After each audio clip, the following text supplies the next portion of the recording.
7월 8일 수요 성경 통독 묵상. 오늘은 출애굽기 13장부터 18장까지의 말씀을 가지고 광야는 허비가 아닌 훈련이라는 말씀을 주제로 함께 묵상하는 시간을 갖겠습니다. 사랑하는 여러분, 우리는 유학과 직장인, 생활인으로서 살아가면서 이런 상황과 질문을 할 때를 마주합니다. 왜 유학도 직장도 인간관계도 이렇게 광야 같을까? 왜 하나님은 나를 이렇게 힘든 길로 인도하셨을까? 라는 생각 말입니다. 유학생활과 직장생활은 생각보다 쉽지 않습니다. 인간관계도 그렇습니다. 언어의 장벽, 경제적인 부담, 외로움, 비자 문제, 진로에 대한 고민, 미래에 대한 불안으로 매일이 광야처럼 느껴질 때가 있습니다. 오늘 본문에 해당하는 출애굽기 13장부터 18장에서도 알 수 있듯이 하나님께서는 이스라엘 백성을 약속의 땅으로 인도하십니다. 그런데 그 길이 순탄한 길도 또 가장 빠른 길도 아니었습니다. 왜 그랬을까요? 그것은 가나안보다 먼저 광야가 필요했기 때문입니다. 광야는 목적지가 아니라 필요한 길, 훈련장이었습니다.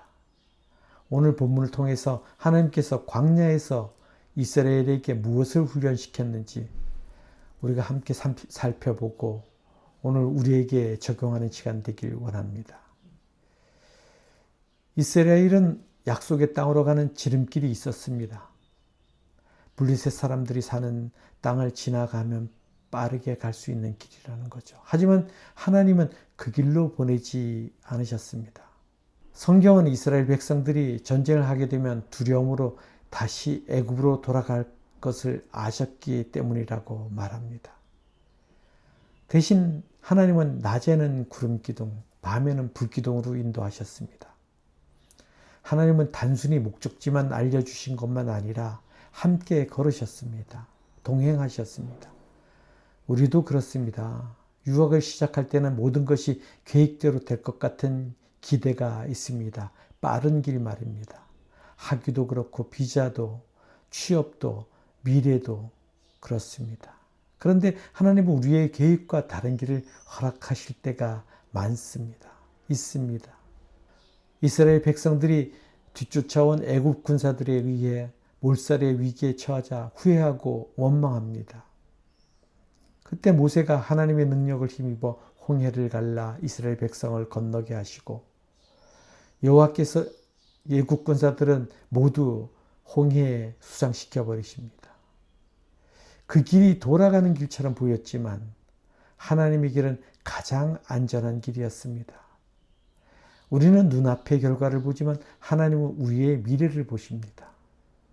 그래서 신앙은 왜 이 길입니까가 아니고 이 길이 주님과 함께 하시는 길입니까? 주님께서 인도하시는 길입니까?를 묻는 길이고 그러한 삶입니다. 광야에서는 문제가 계속 생깁니다. 물이 없습니다. 먹을 것이 없습니다. 또 물이 없습니다. 원수들이 공격합니다. 놀라운 것은 문제만 반복되는 것이 아니라 하나님의 공급도 반복된다는 사실입니다. 쓴물을 단물로 바꾸십니다. 만나를 내려주십니다. 메추라기를 보내주십니다. 반석에서 물을 내주십니다. 아멜렉과의 전쟁에서도 승리를 주십니다. 이스라엘은 계속 원망하지만 하나님은 계속 공급하십니다. 우리의 상황도 비슷합니다. 학비가 걱정됩니다.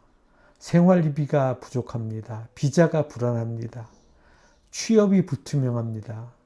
우리의 계획했던 대로 되지 않습니다. 그래서 불평하고 원망하는 마음이 들기도 합니다.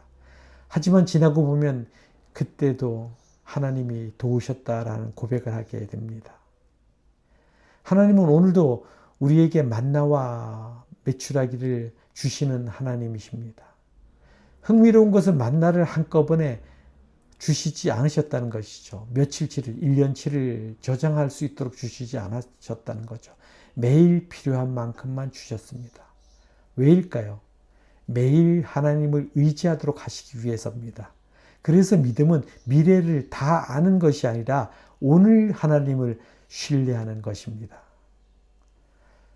18장에 이드로나 모세가 혼자 모든 일을 하는 것을 봅니다.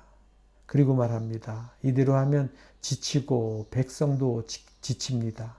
그래서 1000부장, 100부장, 50부장, 10부장을 세워 역할을 나누라고 조언합니다. 여기서 중요한 것은 하나님은 혼자 모든 것을 하는 사람을 원하지 않으셨다는 것입니다.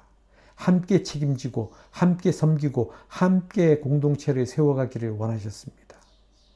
유학생활이나 직장생활은 우리의 삶 속에서 인간관계는 혼자 버티고 해결할 수 있을 것입니다. 그러나 믿음과 신앙 공동체는 혼자 세우는 것이 아닙니다. 힘들 때 함께 기도해 줄 사람이 필요합니다.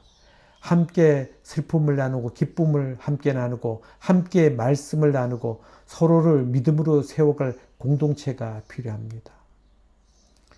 교회는 단순히 예배만 드리는 장소가 아니라 광야를 함께 걷는 하나님의 자녀들의 믿음의 공동체, 믿음의 가족 공동체입니다. 출애굽기 13장부터 18장까지를 한 문장으로 정리하면 이렇습니다. 하나님은 광야라는 훈련을 통해 하나님의 백성을 만들어 가신다입니다. 이스라엘은 광야를 통해서 길을 배우고 믿음을 배우고 순종을 배우고 공동체를 배웠습니다. 우리도 지금 광야를 지나고 있을 수 있습니다. 유학생활이 광야일 수 있고 직장생활이 광야일 수 있습니다. 미래가 보이지 않는 시간이 광야일 수 있습니다. 그러나 기억하시기 바랍니다. 광야는 하나님이 우리를 버리신 곳이 아니라 하나님을 가장 깊이 만나게 하는 곳입니다. 만나는 곳입니다. 불과 구름 기둥으로 인도하시고 만나로 먹이시고 반석에서 물을 내시고 전쟁에서 승리하게 하시며 공동체를 세워가시는 하나님은 지금도 동일하게 역사하고 계십니다. 그래서 중요한 것은 광야가 끝났느냐가 아니라 광야에서도 하나님과 함께 걷고 있느냐입니다. 우리 삶에서 하나님과 함께 하느냐, 하나님의 인도하심이 있느냐는 것입니다. 오늘도 하나님은 우리에게 말씀하십니다. 두려워하지 말라. 내가 너를 인도하고 내가 너를 먹이고 내가 너를 지키며 내가 너를 통해 새로운 공동체를 세워갈 것이다 라고 말입니다. 이 약속을 붙들고 남은 한 주도 믿음으로 걸어가는 우리 모두 되기를 주님의 이름으로 축원하며 말씀을 마칩니다. 기도하겠습니다. 사랑과 은혜가 풍성하신 하나님 아버지, 오늘 말씀을 통해 광야의 길에서도 우리를 구름 기둥과 불 기둥으로 인도하시며 필요를 채워주시고 공동체를 세워가시는 하나님을 바라보게 하시니 감사드립니다. 주님, 우리는 각자의 삶의 광야를 지나고 있습니다. 학업과 생업으로 각자의 삶의 자리에서 때로는 앞이 보이지 않아 두려워하고 현실의 어려움으로 낙심할 때도 있습니다. 주님, 이스라엘에게 때를 따라 마실 물을 공급해 주시고 만나를 내려주신 것처럼 오늘 우리에게도 필요한 은혜와 지혜를 공급하여 주시옵소서. 우리의 필요를 아시는 하나님께서 학업과 직장, 재정과 건강, 비자와 진로, 가정과 인간관계 가운데 가장 선한 길로 인도하여 주시옵소서. 모세처럼 기도하게 하시고 아론과 훌처럼 서로를 붙들어주는 사랑의 공동체 되게 하옵소서. 무엇보다 광야를 지나 약속의 땅으로 인도하여 가실 때 하나님께서 우리의 삶을 끝까지 책임지시고 선하게 이끌어 가실 것을 믿습니다. 그러므로 어떠한 상황에서도 주님만 바라보며 감사와 찬양을 잃지 않는 믿음의 사람들 되게 하여 주시옵소서. 우리의 선한 목자 되시며 끝까지 함께 하시는 예수 그리스도의 이름으로 기도드립니다. 아멘.